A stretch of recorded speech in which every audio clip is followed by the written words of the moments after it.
자, 우리 로마서 5장을 다 같이 펴시기 바랍니다. 로마서 5장 1절부터 5절까지 말씀을 같이 읽겠습니다. 그러므로 읽겠습니다. 시작. 그러므로 우리가 믿음으로 의롭다 하심을 얻었은즉 우리 주 예수 그리스도로 말미암아 하나님으로 더불어 화평을 누리자. 또한 그로 말미암아 우리가 믿음으로 서 있는 이 은혜에 들어감을 얻었으며 하나님의 영광을 바라고 즐거워하느니라. 다만 이뿐 아니라 우리가 환난 중에도 즐거워하나니 이는 환난은 인내를, 인내는 연단을, 연단은 소망을 이루는 줄 알미로다. 소망이 부끄럽게 아니함은 우리에게 주신 성령으로 말미암아 하나님의 사랑이 우리 마음에 부은 바 때문이니. 아멘. 이제 우리가 드디어 로마서 5장을 공부합니다. 네, 이 로마서 전체가 굉장히 중요한 성경입니다. 사실 그렇지만은 그 중에서도 가장 핵심적인 내용이 로마서 5장부터 8장까지의 내용입니다. 제가 시간 되는 것만큼 로마서 5장부터 8장까지를 물론 우리가 그동안도 많이 공부했지만은 우리가 새롭게 다시 한번 정리하면서 공부해 보려고 생각을 합니다. 로마서 5장이 그러므로 우리가 믿음으로 의롭다 하심을 얻었은지 결론적인 얘기를 하는 것으로 보이죠. 그러므로 그 앞에 무슨 얘기가 있었다는 거예요? 믿음으로 말미암는 의에 대한 얘기가 4장에서 이미 다 논의가 되고 있었다 이 말입니다. 그래서 4장 25절에 보면은 예수는 우리 범죄함을 위하여 내어줌이 되고 또한 우리를 의롭다 하심을 하여 살아나셨느니라. 네. 그러니까 예수님이 십자가로 돌아가신 이유가 뭐냐? 우리 죄 때문이다. 그러면 십자가는 성공했는가? 성공이죠. 그렇죠? 그러면 우리 죄의 문제도 성공적으로 해결이 됐다. 예수는 확실히 부활하셨는가? 부활하셨죠? 예수님이 부활하셨다면 우리는 의로운 사람이 되었다. 이 얘기를 하는 거예요. 그래서 이 문제를 로마서 5장에서 이제 굉장히 중요한 관점에서 다룹니다. 어떻게 다루냐? 이 로마서 5장에서 가장 많이 등장하는 단어가 뭐냐면 말미암아예요. 말미암아. 한 사람으로 말미암아, 예수 그리스도로 말미암아, 성령으로 말미암아. 이렇게 말미암아라는 이 단어가 15번이나 나옵니다. 길지 않은 이 로마서 5장 전체에 말미암아라고 하는 말이 15번이나 나와요. 그리고 여긴 한 사람으로 말미암아. 한 사람에 대한 한 사람이란 이 한 사람이란 단어가 9번이나 나옵니다. 그리고 무엇으로 인하여 하는 이 단어가 6번이나 나와요. 아주 반복되는 단어들이 5장에 많이 있습니다. 오늘은 우리가 이 5장의 본격적인 공부를 시작하기 전에 5장이 갖고 있는 하나님께서 어떻게 이 5장을 통해서 죄와 의의 문제를 다루시고 계신지에 대해서 우리가 여기 나타난 단어를 중심으로 그래서 한 사람으로 말미암아 오늘의 설교 제목입니다. 한 사람으로 말미암아. 네. 로마서 4장 25절은 예수님의 죽음이 우리의 죄 때문이고 예수님의 부활이 우리를 의롭다 하시기 위해서 부활하셨다고 얘기합니다.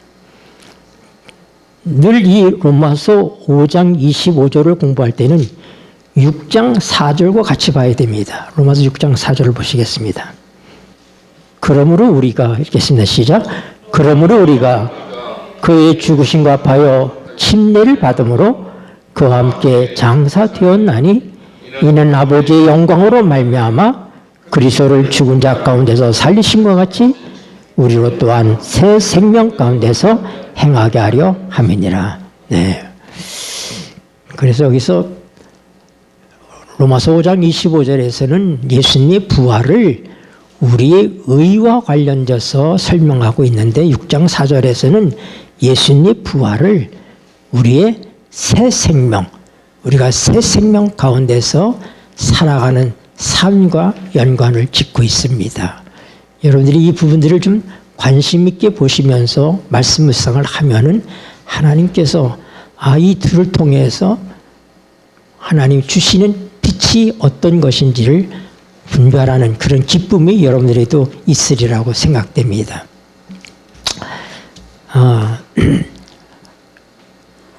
우리가 다음 시간엔 믿음으로 말미암아 예수 그리스도로 말미암는 놀라운 축복이 하나님과의 화평이라고 하는 하나님과의 화목, 하나님과의 화평에 대해서 다음 시간에 공부할 것입니다.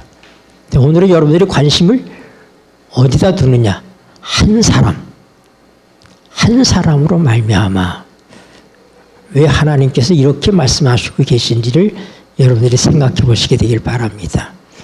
우리는 모두가 다 한 사람입니다. 그렇죠? 저도 한 사람, 여러분도 한 사람, 다 한 사람이에요. 여기서 얘기하는 한 사람이라는 건 바로 그런 한 개별적인 존재를 얘기하고 있는 것입니다. 도산 안창호 선생님이 늘 하는 얘기가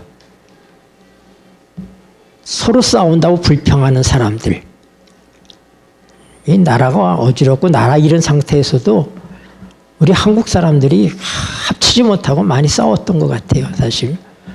그 일화야면 도산 안창호 선생이 공부하러 미국에 건너갔다가 공부 안 하고 딴짓을 했습니다. 왜냐하면 그가 한번 가보니까 사람들이 막 모여 있는데 가보니까 상투 꽂은 사람들끼리 싸우고 있는 거예요. 미국 시내 한복판에서. 왜 그런가 그랬더니 이 사람들이 개성 인삼 장사들인데 자기 구역을 침범했다고 서로 그래서 상투 잡고 싸우고 있는 거예요. 미국 다녀와가지고. 도산 안창호 선생이 그들을 뜯어 말리고 그가 공부하기 전에 한국 사람들의 실태를 조사했더니 다 한국 사람들이 싫어하는 거예요. 왜 싫어하느냐? 지저분한 거예요. 지저분해. 예? 그때 한번 생각해 봐요. 미국이라는 사회와 우리 한국에 온 우리 이 저소득 국가들, 우리보다 못 사는 사람들의 위생관념이나 이 모든 것들이 아무래도 우리 한국 사람하고 좀 뒤떨어지지 않습니까? 그러니까 한국 사람들이 미국 이민 가서 얼마나 지저분하게 사는지, 학교 가는 대신에 그는 걸레와 총채 들고 한국 사람 집을 돌아다니면서 청소를 했습니다. 가서. 그렇게 계몽을 했어요. 우리가 나라도 잃었는데 이 땅에 와서 이렇게 사람들에게 불쾌감을 주는 삶을 살아서야 되겠느냐 하면서 그는 공부 대신에 청소도구 들고 다니면서 한국 사람 집 들어가서 청소를 해주기 시작했어요. 이런 훌륭한 우리 도산 안창호 선생님이 왜 돌아가셨는지 여러분이 알죠? 네, 그분이 어린아이와의 약속을 지키기 위해서 돌아가셨어요. 한 어린아이와 만나기로 약속을 했는데 일경이 알고 그걸 지키고 있는데 사람들이 다 말렸습니다. 그러나 나라의 미래인 젊은이 아이하고 내가 한 약속을 내가 지켜야지 하고 위험을 알고도 그 약속을 지키러 가다가 잡혀서 결국 돌아가시게 됩니다. 이 도산 안창호 선생님이 하신 말씀이 뭐냐면 서로 싸운다고 불평하는 사람들, 그 사람들만이라도 단합하면 그것이 수백만 원 될 것이다. 사람들이 다 남 탓을 하면서 한 사람 한 사람이 바르게 서면 되는데 나는 아니라고 생각하면서 남의 잘못에 대하여서 얘기하는 이런 사람들이 그 시대에 얼마나 많았는지. 그래서 그거에 그렇게 하는 사람, 우리도 얘기하잖아요. 정치 잘못한다 뭐한다 이렇게 많이 하잖아. 이렇게 하는데 그렇게 하는 사람들만이라도 마음을 합치면 그게 수백만은 될 것이다. 이런 얘기를 했어요.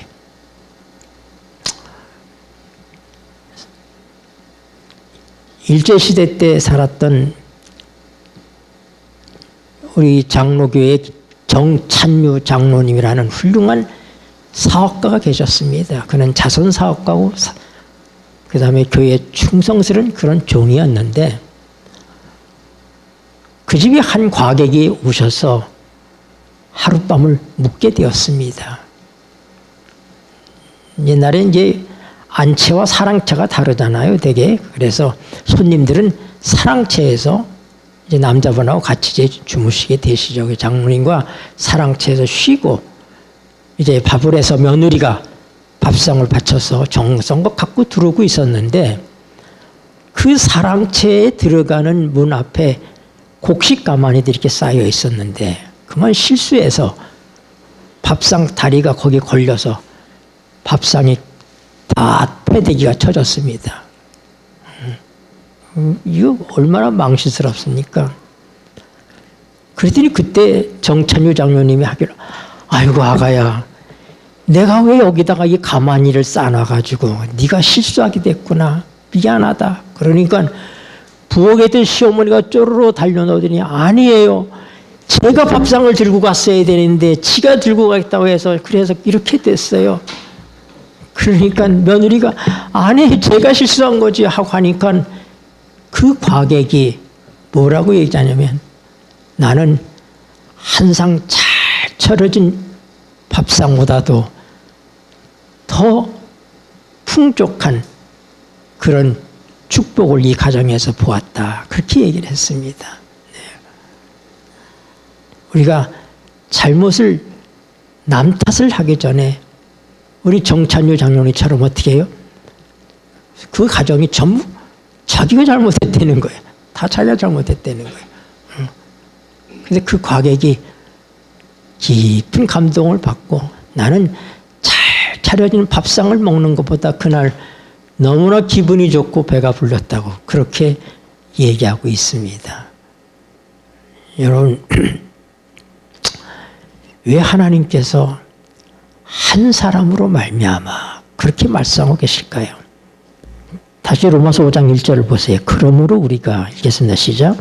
그러므로 우리가 믿음으로 의롭다 하심을 얻었은즉 우리 주 예수 그리스도로 말미암아 하나님으로 더불어 화평을 누리자. 네. 하나님과 우리 사이의 화평은 예수 그리스도로 말미암아 온다고 오늘 바울 사도는 얘기하고 있습니다. 하나님과의 화평을 위해서 하나님께서는 어떤 일을 하셨고 또 우리는 어떤 일을 하는 것인지에 대한 말씀은 다음 시간에 하겠습니다. 5장 9절을 보세요. 5장 9절. 그러면 이제 읽겠습니다. 시작. 그러면 이제 우리가 그 피를 인하여 의롭다 하심을 얻었은즉 더욱 그로 말미암아 진노하심에서 구원을 얻을 것이니. 네. 우리가 의롭게 된 것은 뭐 때문이라고요? 피 때문이라고. 피. 네. 네, 우리 피에 대한 공부들은 참 많이 했죠. 그러나 앞으로도 계속 더 하게 될 겁니다. 로마서에는 이 피에 대해서 로마서 3장 25절과 5장 9절 두 군데에 나오고 있습니다. 이 피가 하나님과 우리 사이에 화목 제물이 되었다. 또 이 피가 우리를 의롭게 한다. 그렇게 얘기합니다. 5장 11절에는 이뿐 아니라 읽겠습니다. 시작. 이뿐 아니라 이제 우리로 화목을 얻게 하신 우리 주 예수 그리스도로 말미암아 하나님 안에서 또한 즐거워하느니라. 아멘. 예, 우리가 이 로마서 5장을 쭉 읽어보면 우리 자신에 대한 어떤 것들은 여기 별로 없어요. 우리는 완전히 객관화되어 있고 여기에 등장하는 주인공들은 우리가 아닌 다른 존재들입니다. 그래서 나와 상관없는 다른 존재들 때문에 어떤 한 사람 때문에 우리에게 불행이 왔고 또 어떤 한 사람 때문에 우리에게 축복이 왔다고 하는 사실을 설명하고 있습니다. 그래서 여기서는 우리를 향해서 너희가 이렇게 했기 때문이야. 또 너희가 이렇게 해야지 돼 하는 그런 말씀들이 기록되어 있는 게 아니라 저희를 완전히 객관화시켜 놓고 우리에게 일어난 모든 일들은 우리와 상관없이 어떤 한 사람 때문에 시작이 되었고 또 어떤 한 사람 때문에 회복이 되었다고 하는 그런 논리로서 사도 바울이 이 로마서 5장을 시작합니다. 특별히 이 로마서 5장이 분기점이 되는 것이 뭐냐면 로마서 1장부터 5장 11절까지는 죄를 얘기할 때 복수의 죄를 얘기합니다. 복수의 죄. 우리 성경은 단수와 복수의 구별이 없죠. 그냥 죄라고 얘기하고 죄들 그렇게 말하지 않아요. 그냥 죄라고 얘기하지. 그러나 영어 성경으로 보면은 죄가 sin, sin입니다. sin. 근데 거기에 s가 붙으면 복수가 되는 거예요. sins. 그래서 5장 11절까지 나오는 죄를 영어 성경으로 찾아보면 다 sins로 되어 있어요. 죄들. 그러니까 죄라고 하는 것은 한 가지가 아니죠. 남을 속이는 거, 미워하는 거, 살인하는 거, 간음하는 거, 이 모든 거 다 죄 종류가 많잖아요. 죄 행위들은 복수입니다. 그러니까 5장 11절까지의 죄는 죄의 결과물들인 죄의 행위들을 지금 얘기하고 있구나 하는 것을 알 수가 있습니다. 그러나 5장 12절로 넘어가면서 그 복수의 죄가 단수의 죄로 바뀝니다. 그래서 그건 뭐냐면은 죄의 행위들이 아니라 죄 자체를 얘기하고 있습니다. 죄인들이 지은 죄가 아니라 그 죄인 자체를 얘기하기 때문에 단수로 바뀌고 있어요. 그래서 이 5장에 큰 변화가 있는 것입니다. 로마서를 공부할 때 우리가 대개 로마서는 16장이지만은 8장까지 공부하고 또 그 다음에 생활에 관계된 16장까지 공부하게 되는데 로마서 8장을 분기점으로 했을 때 로마서의 전반부를 5장 11절까지를 전반부라고 얘기하고 5장 12절부터 8장 마지막 절까지를 후반부로 그렇게 공부합니다. 거기에 대한 관건이 되는 것이 죄에 대한 이 개념의 차이입니다. 단수의 죄냐 복수의 죄냐 하는 것들입니다.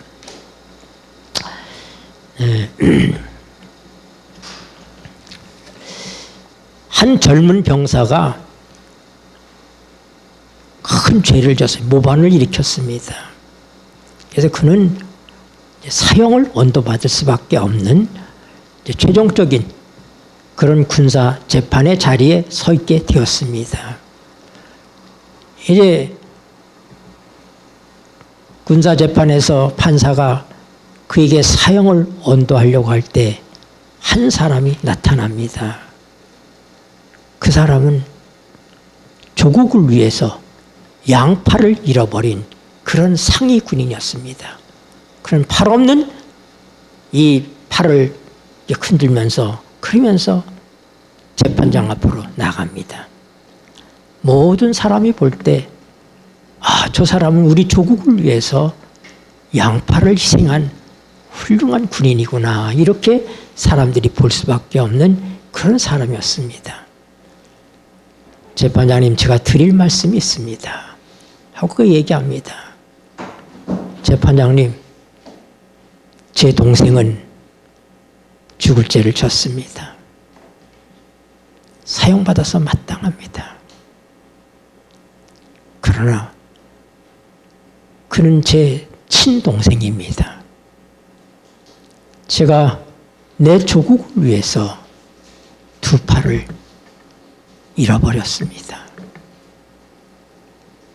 저를 보시고 내 동생을 선체해 주시면 그럴 수는 없으신지요. 많은 사람들이 그가 얼마나 국가를 위해서 충성하고 희생했는지 한눈에 볼 수 있는 그런 사람이었습니다.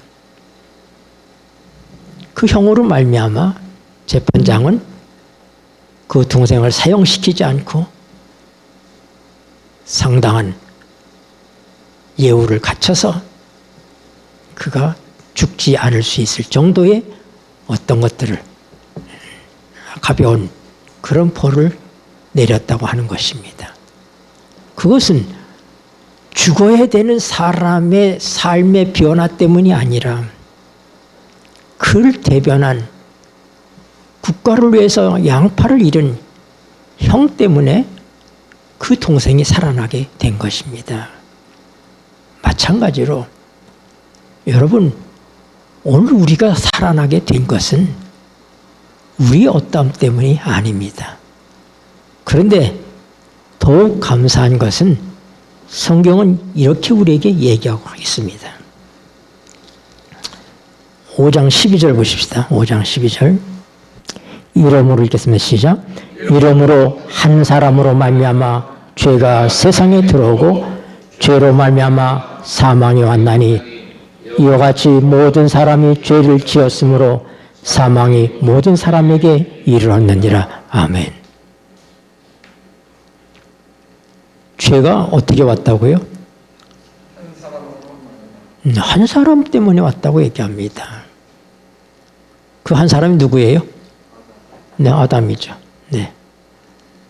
하나님께서는 왜 우리가 죄인이 되고 왜 우리가 죽어야 되는지를 너는 네가 죄를 지었고 너는 네가 죄인이기 때문에 그렇다. 그렇게 전혀 말씀하시지 않습니다.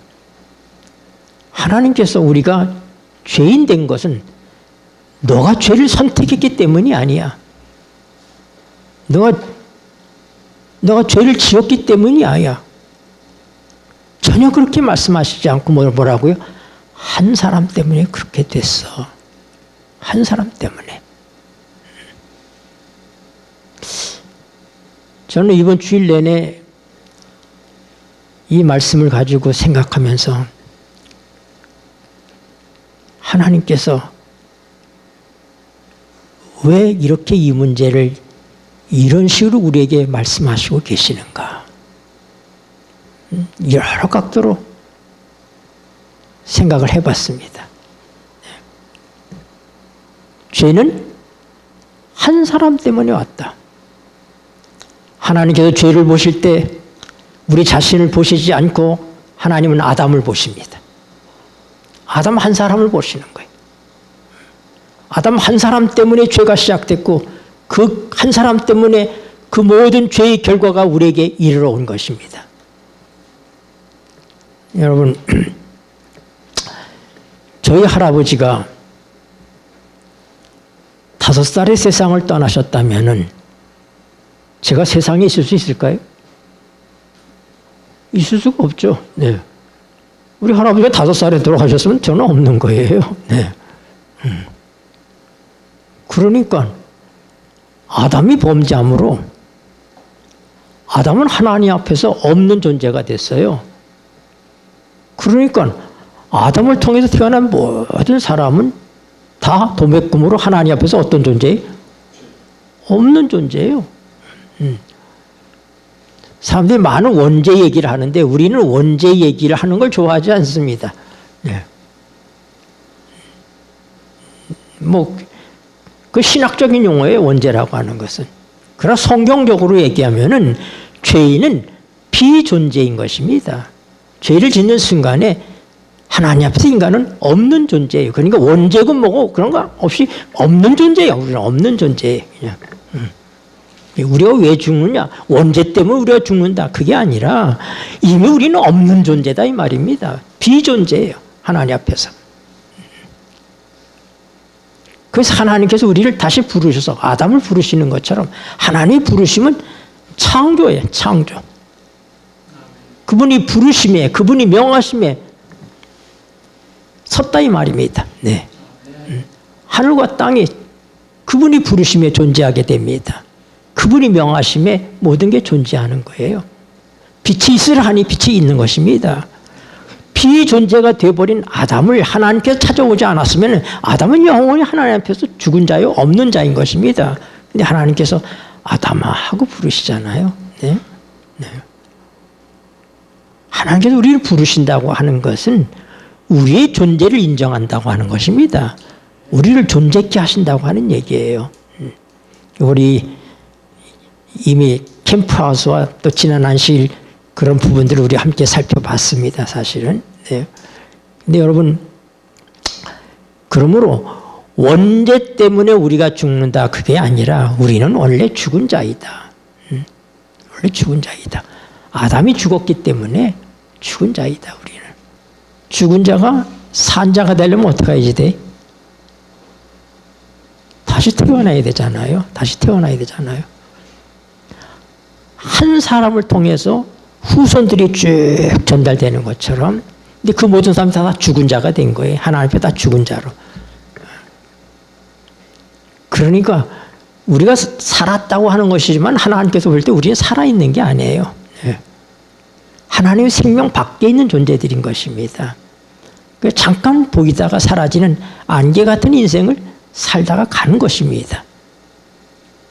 그런데 우리가 다시 하나님 앞에서 존재자가 되려면 새롭게 시작해야지 되는 거예요. 다시 태어나야 되는 거예요. 그게 거듭남이라고 하는 것입니다. 거듭남을 통해서 비존재자가 없던 존재가 하나님 앞에서 이제 있는 존재가 되는 것입니다. 근데 그 일을 누구를 통해서 했다고요? 여러 사람을 동원한 게 아니라 한 사람, 누구? 예수 그리스도를 통해서 하신 것입니다. 15절 읽으세요. 15절. 그러나 이 은사는 읽겠습니다. 시작. 그러나 이 은사는 그 범죄와 같지 아니하니 곧 한 사람의 범죄를 인하여 많은 사람이 죽었은즉 더욱 하나님의 은혜와 또는 한 사람 예수 그리스도의 은혜로 말미암은 선물이 많은 사람에게 nem쳤으리라. 네. 여기 나온 한 사람은 철저하게 아담과 예수님을 대변하고 있습니다. 그래서 14절에서는 심지어 뭐라고 얘기하냐면 그러나 읽겠습니다. 시작. 그러나 아담으로부터 모세까지 아담의 범죄와 같은 죄를 짓지 아니한 자들 외에도 사망의 왕노릇하여 나니 아담은 오실 자의 표상이라. 자, 그럼 하나님께서 아담을 창조하실 때 아담이 죽은 존재가 될 것을 아셨어요? 모르셨어요? 아셨죠. 하나님 모르시는 게 없으니까 아셨죠. 그런데 하나님께서는 하나님의 이 창조 계획의 완성을 어떻게 하나님께서 계획하고 계셨냐면은 처음 창조한 첫 아담이 아니라 그는 오실 자의 표상이다. 그러면 진짜 아담은 누구예요? 예수 그리스도시. 그러니까 첫 아담은 누구라고? 오실 자의 표상이다. 우리는 감히 그렇게 얘기할 수 있어요. 우리 김축복 장로님은 앞으로 하나님께서 데리고 오실 진짜 김축복이라는 사람의 표상이다. 우리 여기 다 지금 표상으로 앉아 있는 거예요. 우리가 이거 진짜가 아닙니다. 진짜가 아니에요. 자, 골로새서를 보세요. 골로새서 3장 1절부터 읽겠습니다. 골로새서 3장. 그러므로 시작. 그러므로 너희가 그리스도와 함께 다시 살리심을 받았으면 위의 것을 찾아라. 거기는 그리스도께서 하나님 우편에 앉아 계시느니라. 위의 것을 생각하고 땅의 것을 생각지 말라. 이는 너희가 죽었고 너희 생명이 그리스도와 함께 하나님 안에 감추어 있음이니라. 여러분, 우리 생명이 어디 있다고요? 하나님 안에 감추어 있어요. 우리 진짜는 하나님이 갖고 계셔요, 지금. 네. 아담이 창조되어서 에덴 동산에서 살고 타락하고 그 모든 과정 속에 하나님의 생각 속에 원본 아담이 있었다 이 말입니다. 하나님의 원본. 예수님이 원본 아담이에요. 그리고 거기서 등장하는 이 지구에 등장하고 있는 이 아담은 뭐라고요? 표상이다 이 말이다. 표상. 그래 우리가 이 땅에 지금 살고 있는 우리는 이게 뭐예요? 이게 우리 진짜 모습이 아니고 미래에 나타날 표상에 불과하다는 사실을 우리가 알아야지 돼요. 4절 우리 생명이실 때 시작. 우리 생명이신 그리스도께서 나타나실 그때에 너희도 그와 함께 영광 중에 나타나리라. 아멘. 네. 진짜 나는 예수님께서 오실 때 나타나게 될 것입니다. 네. 여러분, 오실자의 표상이었던 아담이 하나님의 창조에 있어서의 원본인 아담이 아니라 표상인 아담이었다 이 말입니다. 그리고 그 원본 아담은 누구예요? 예수님인 것입니다. 그래서 표상 아담으로 태어난 모든 사람들은 다 표상적인 인생을 살 수밖에 없고 원본이 따로 있다는 걸 알아야지 돼요. 그럼 어떻게 해요? 우리가 다 표상적인 존재가 된 것은 표상인 아담의 후손이기 때문에 그렇게 된 것이잖아요. 그렇죠? 그러면 누구의 후손이 돼야 돼 우리가 그러니까? 예수 그리스도의 족으로 우리가 바뀌어야지 되는 거예요. 구원이라고 하는 것은 우리의 행위의 문제를 다루고 있지 않습니다. 구원은 행위가 아니라 존재예요, 존재. 네. 여러분, 죄라고 하는 거는 행위로 말씀하시지 않고 하나님께서 죄를 뭘로 얘기해? 존재로 얘기하는 거예요, 존재로. 네. 그래서 단수의 죄가 존재하는 것입니다. 죄인이기 때문에 죄를 짓는 거예요. 죄를 지었기 때문에 죄인이 아니라 죄인이기 때문에 죄를 짓는 거예요. 의인이기 때문에 의를 행하는 거예요. 의를 행해서 의인이 되는 것이 아니라 하나님이 의시기 때문에 하나님이 하시는 모든 일은 의로운 것입니다. 인간은 죄인이기 때문에 인간이 하는 선한 행위도 죄다 이 말입니다. 여러분들이 하나님의 위치에 올라가서 선과 악을 구별하려고 하는 그런 아주 어줍지 않은 생각을 갖습니다. 그러나 그 생각 버려야지 돼요. 선과 악이라고 하는 것은 도덕적 개념으로 이해해서 안 됩니다. 성경적으로 이해해야지 돼요. 성경적인 이해는 하나님께 속한 그 모든 게 선한 것이고 하나님 밖에 있는 건 다 악한 것이다 이 말입니다. 하나님 없이 하는 모든 선한 행위 자체도 하나님께서는 육은 무익하니라. 내 육신 속에는 선한 것이 없노라 선언하셨잖아요. 그럼 우리가 하나님 모르는 사람들도 선한 사람들이 얼마나 많습니까? 얼마나 선한 행실을 많이 합니까? 그러나 그거 다 죽은 행위다 이 말입니다. 육은 무익하다 이 말이에요. 네. 근본적인 여러분들의 사고가 성경적으로 바뀌어야지 돼. 이 세상적인 것과 성경적인 것이 뒤섞여 있어가지고 우리가 갈등을 빚는다 이 말입니다. 그래서 언제나 제가 얘기할 때 행위를 얘기 않고 존재를 얘기하고 있는 것이 바로 그거예요. 선은 행위가 아니다. 존재다. 선하신 분이 계시다고 하는 것이다. 그리고 그 선하신 분을 통해서 나오는 것이 선의 결과들이다. 의는 존재다. 하나님만이 의로우시다. 그분을 통해서 나오는 결과들이 의다. 죄도 똑같아. 죄라고 하는 존재가 있기 때문에 그 죄라는 존재로부터 나오는 어떤 것도 다 죄다 이 말입니다. 그래서 우리가 그것들 가운데서 내가 하나님처럼 돼서 내가 재판관이 돼서 이거는 좋은 것, 이거는 나쁜 것, 이거는 선한 것 이렇게 여러분들이 생각하지 말고 하나님과 관계없는 것은 아무것도 아닌 것이고 하나님 안에 있는 것만 존재하는 것이라는 사실을 알아야지 됩니다.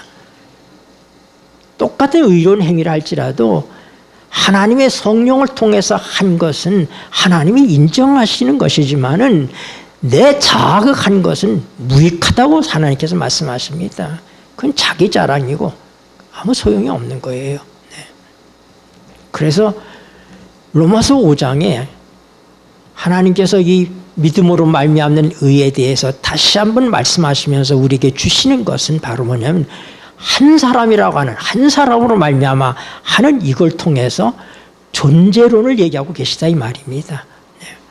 죄는 너희 어떠함 때문에 너희가 선택한 거 아니다. 죄는 너와 상관없이 한 사람 때문에 시작됐다. 의도 너희가 의로워지려고 노력하고 의를 행해서 의롭게 되는 것이 아니라 너희와 전혀 상관없이 한 사람 때문에 너희가 의인이 된 것이다. 이것이 성경의 결론이에요. 여기에 우리가 더 어떤 것들을 갖다 붙일 수가 없어요. 네, 로마서 5장 17절 읽겠습니다. 시작. 한 사람의 범죄를 인하여 사망이 그 한 사람으로 말미암아 왕노릇하였은즉 더욱 은혜와 의의 선물을 넘치게 받는 자들이 한 분 예수 그리스도로 말미암아 생명 안에서 왕노릇하리로다. 아멘. 여러분이 죄를 선택한 것이 아니라 우리는 운명적으로 죄인이 된 것입니다. 내 선택과 상관이 없어요. 내 행위와 상관없이. 하나님께서 우리가 죄인 된 것에 대해서 책임을 우리에게 묻고 계시지 않습니다. 너 왜 그렇게 살았어? 네 모양이 왜 그 모양이니? 하나님 우리에게 그렇게 접근하시지 아니하시고 말씀하시기를 한 사람 때문에 내가 이렇게 된 거야. 내 잘못 아니야. 너 아니야. 여러분, 이것이 우리에게 얼마나 위로가 되는 말씀입니까? 하나님께서 얼마나 우리를 점잖게 대우하십니까? 너 아니야. 너 잘못해서 그런 거 아니야. 네가 선택한 거 아니야. 한 사람이 선택해서 그 한 사람 때문에 그렇게 된 거야.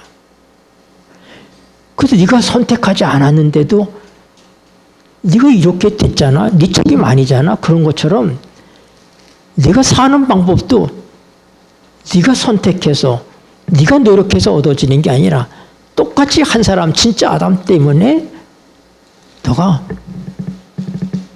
은혜 안에서 왕노로 타는 거야. 네가 생명 있는 존재가 되는 거야. 이것이 하나님께서 우리를 보시는, 우리를 취급하시고 대우하시는 하나님의 견해예요. 무슨 의도로 이렇게 하십니까? 의도 없어요. 이게 사실인 거예요. 이게 원본이에요. 이게 사실이기 때문에, 이게 팩트이기 때문에 하나님께서 뭐라고요? 너는 네가 죄를 선택하고 죄를 지어서 죄인 된 거 아니라 너와 상관없이 네가 죄인 된 거야. 한 사람 때문에. 네 책임 아니야. 그러니까 네 책임이 아닌 일로 내가 너를 벌할 수가 없지. 그래서 내가 또 한 사람을 통해서 너와 상관없이 너를 살리고 너를 영원한 생명의 존재로 만드는 것이 내가 하는 일이야. 하나님의 창조는 지금도 이렇게 계속되고 있다는 사실을 여러분들이 생각하시게 되기를 바랍니다. 여러분, 그러니까 원본도 아닌 나 자신 가지고 너무 그렇게 속 썩고 너무 그렇게 하지 마세요. 진짜가 올 텐데 진짜가 오면 이건 아무것도 아니잖아요. 네? 그래서 수천 년 동안 양 잡아서 제사 드렸는데 주님이 십자가에서 돌아가시니까 그 아무 소용없고 휘장이 찢어지고 양 다 도망가고 아무것도 아니잖아요. 실체가 오면. 우리의 실체가 올 겁니다. 네. 지금 우리가 믿음으로 이걸 받아들이고 있지만은 그 믿음이 실체로서 예수적으로 예수님의 동생으로 아담족이 아니라 예수적으로 태어나는 우리의 진짜 모습을 하나님께서 데리고 오신대잖아요. 가지고 오신대잖아요. 우리 생명이 그분 안에 감춰 있다고 하잖아요. 지금 여기 있는 거 아닙니다. 그분 안에 있는 것입니다. 네. 그러니까 우리가 이 땅에서의 삶은 이 은혜를 체험하기 위해서 하나님께서 주신 기회의 시간들, 네. 우리의 운명을 결정하기에 넉넉할 만한 시간을 하나님께서 어떤 사람에게는 50년, 어떤 사람은 100년 이렇게 주시고 계신 거예요. 네. 그 시간을 잃어버리지 말고 여러분들이 하나님이 주시는 것들을 붙들게 되기를 바랍니다. 네. 한 사람이 이렇게 얘기를 했어요. 당신하고 한 총각이 내가 당신하고 결혼할 수만 있다면 오늘 죽어도 제가 한이 여한이 없습니다 하고 얘기하니까 그 처녀가 이렇게 해서 나는 절대 당신 같은 사람하고는 결혼하지 않겠습니다. 결혼하면은 나를 책임지고 나를 행복하게 해줘야지 죽는다면 결혼하고 죽는다면 그런 책임 없는 남자하고 내가 왜 결혼을 하겠습니까? 여러분, 하나님은 말씀만 하시는 것이 아니라 책임을 지시는 분이십니다. 5절을 보세요. 로마서 5장 5절. 소망이 부끄럽게 아니함은, 읽겠습니다. 시작. 소망이 부끄럽게 아니함은 우리에게 주신 성령으로 말미암아 하나님의 사랑이 우리 마음에 부은 바 됨이니. 아멘. 여러분, 하나님께서 우리를 위해서 이루신 이 모든 약속을 하나님이 책임지십니다. 근데 이 책임을 누구를 통해서 지게 하셨냐면은 성령 하나님을 통해서 지도록 하셨습니다. 그래서 어떻게 해요? 하나님께서 성령을 통해서 하나님의 사랑을 우리 마음에 부어주신다고 그랬어요. 그러니까 하나님의 모든 은사, 하나님의 모든 생명에 관계된 것들은 누구를 통해서 우리에게 전달돼요? 성령을 통해서 전달된다고 하는 것입니다. 그래서 이 땅에 성령이 계시다고 하는 것이 우리가 하나님의 자녀라고 하는 인침이라고 얘기하는 거예요. 보증이다 이 말입니다. 네? 에베소서 보세요. 에베소 1장 10절 그 안에서 읽겠습니다. 시작. 그 안에서 너희도 진리의 말씀 곧 너희의 구원의 복음을 듣고 그 안에서 또한 믿어 약속의 성령으로 인치심을 받았으니. 네. 여러분, 우리 안에 성령이 계시다고 하는 것이 바로 이 모든 것들에 대한 인침이라고 얘기합니다. 여러분이 여러분 스스로 행동하고 결정하고 하는 것 같지만은 여러분 오늘 이 자리까지 나오게 하는 일에 있어서도 성령 하나님께서 역사하셨다는 사실을 믿으시게 되길 바랍니다. 아멘. 우리 안에 성령이 계시기 때문에. 그래서 성령의 인침이라는 얘기는 굉장히 중요한 얘기예요, 사실상. 네.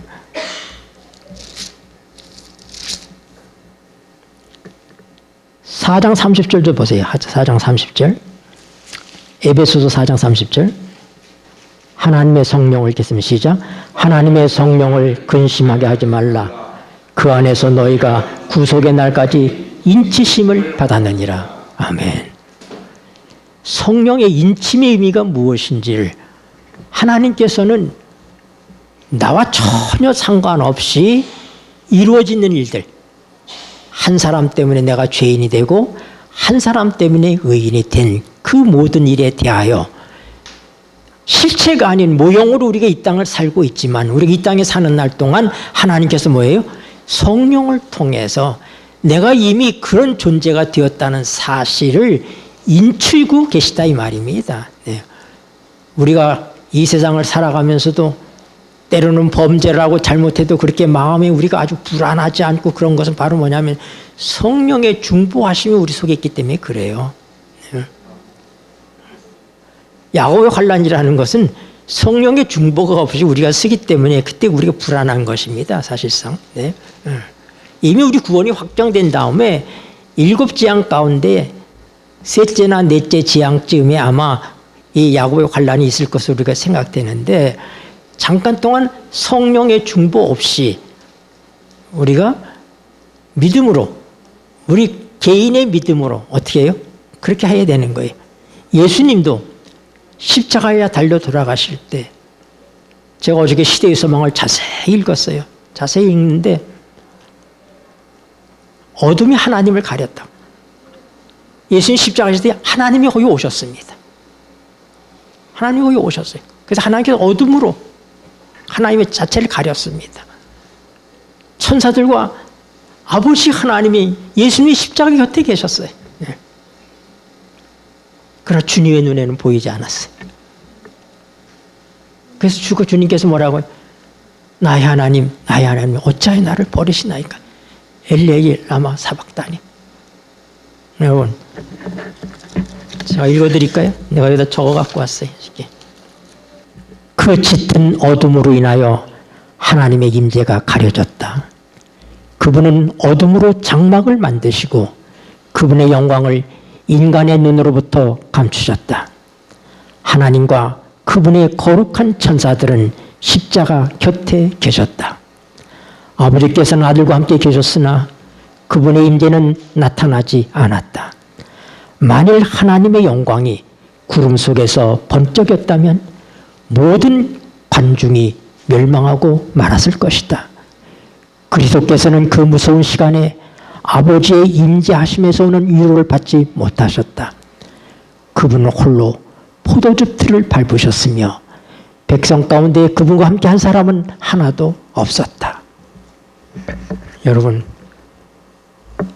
하나님 아버지께서 아들이 십자가를 지는 그 현장에 오셨습니다. 그러나 예수님 몰랐어요. 홀로 포도주틀을 밟으셨어요. 야곱의 환란의 성격이 그런 것이라는 걸 우리가 알아야지 됩니다. 네. 네. 여러분, 지금 우리가 실수를 그렇게 많이 하면서도 우리 마음이 절망하지 않고 희망이 있는 것은 왜요? 성령께서 우리 안에 계시기 때문에 그렇습니다. 자, 이제 우리 로마서 8장을 보고 이제 마쳐야 되겠네요. 로마서 8장. 26절, 27절, 28절까지 읽죠. 시작. 이와 같이 성령도 우리 연약함을 도우시나니 우리가 마땅히 빌 바를 알지 못하나 오직 성령이 말할 수 없는 탄식으로 우리를 위하여 친히 간구하시느니라. 마음을 감찰하시는 이가 성령의 생각을 아시나니 이는 성령이 하나님의 뜻대로 성도를 위하여 간구하심이니라. 우리가 알거니와 하나님을 사랑하는 자 곧 그 뜻대로 부르시는 자들에게는 모든 것이 합력하여 선을 이루느니라. 여러분, 성령님이 우리를 위해서 대신 기도하고 계셔요. 탄식하며. 그래서 우리가 이렇게 당당하게 우리가 날마다 실수를 반복하고 그러면서도 우리의 마음이 버려진 것 같지 않고 든든하고 희망이 있고 한 것은 바로 뭐예요? 성령이, 나는 기도하지 않는데 성령이 나를 위해서 기도해 주시고 계시다 이 말입니다. 네. 이게 얼마나 귀한 겁니까? 하나님께서 하나님이 하신 일에 대해서 하나님이 책임을 지시고 계신 거예요 지금. 한 사람 때문에 죄가 왔고 한 사람 때문에 너희가 의인이 되었는데 네가 그렇다는 사실을 내가 너에게 보증해 줄게. 그게 뭐예요? 그게 성령을 보내신 거예요. 그리고 성령께서 어떻게 해요? 나는 기도하지 않아도 그분은 나를 위해서 기도하고 계시다고 하는 사실 때문에 여러분, 그러므로 우리가 그분을 근심하게 하거나 슬프게 하지 말아야 된다고 얘기하는 것입니다. 성령을 거스르지 말고 우리를 위해서 보내주신 보혜사이시니까 그분 안에서 우리가 살아야지 돼요. 이것이 축복이에요. 고린도전서 2장 10절입니다. 오직 하나님이 있겠습니다. 시작. 오직 하나님이 성령으로 이것을 우리에게 보이셨으니 성령은 모든 것 곧 하나님의 깊은 것이라도 통달하시느니라. 11절. 사람의 사정을 사람의 속에 있는 영외에는 누가 알리오? 이와 같이 하나님의 사정도 하나님의 영외에는 아무도 알지 못하느니라. 아멘. 여러분, 왜 하나님께서 아브라함을 이끌어서 나의 벗이라고 얘기했을까? 여러분, 소돔과 고모라를 멸망시키러 천사들을 보낸 다음에 아브라함과 여호와의 대화가 있습니다. 그런데 아브라함이 의인 50명 있어도 그 성을 멸하시겠습니까? 아니야, 50명 있으면 내가 멸하지 않지. 몇 명까지 내려가요? 그래서 10명까지 내려가요. 우리가 그걸 그냥 액면 그대로 보면은 아브라함이 더 너그러워 보여요. 아브라함은 소돔과 고모라가 멸망하지 않기를 바라고 하나님을 멸망시키려고 그러는데 아브라함이 자꾸 하나님께 간청하는 것처럼 보입니다. 그러나 아브라함은 성령의 사람입니다. 성령이 하나님의 뜻을 압니다. 아브라함이 하나님의 뜻을 알기 때문에 하나님께서 의인 10명만 해서도 그 성을 멸망시키고 싶지 않으신 하나님의 마음을 그가 아는 것입니다. 친구란 서로 마음이 통하는 사람이 친구인 거예요. 네. 성령님께서 우리를 아시고 하나님을 아십니다. 그래서 하나님께서 원하시는 것이 무엇인지를 알고 우리가 어렵고 잘못될 때라도 그분께서는 우리를 위해서 탄식하며 하나님께 간구하시고 계십니다. 여러분, 성령을 놓쳐버리지 않게 되기를 바랍니다. 이것이 하나님께서 우리를 위해서 세우는 방법이고 이것밖에는 길이 없습니다. 다음 시간에 우리가 이제 로마서 5장을 본격적으로 중요한 부분들부터 같이 공부를 하겠습니다. 네, 제가 쭉 5장부터 8장까지 계속해서 시간 되는 대로 우리가 공부를 할 텐데 이번 기회에 이 로마서의 알맹이인 5장부터 8장까지의 주시는 놀라운 복음을 통해서 여러분들의 삶이 하나님께 축복으로 넘치는 하나님의 축복으로 넘치는 그런 삶이 되기를 바랍니다. 기도하시겠습니다. 고마우신 하늘 아버지, 우리의 잘못들을 하나도 우리의 잘못으로 돌리지 아니하시고 하나님께서 스스로 그 모든 책임을 져주시는 이해할 수 없는 하나님의 사랑을 인하여 감사를 드립니다. 하나님, 나 한 사람을 위해서 하나님의 독생자인 예수 그리스도를 아버지가 내어주셨습니다. 그가 엘레리라마 사라브라마 사박다니 나의 하나님 어찌하여 나를 버리시나이까라고 부르짖는 그 순간에도 아버지는 그곳에 계시며 그 고통을 감내하시고 아들아 이래야지 얘들이 산다.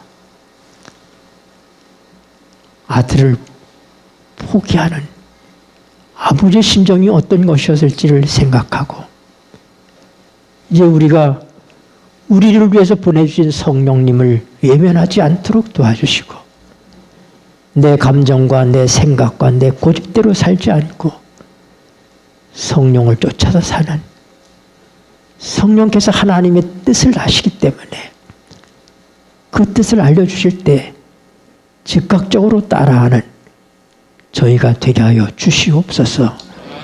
예수님의 이름으로 기도드립니다. 아멘.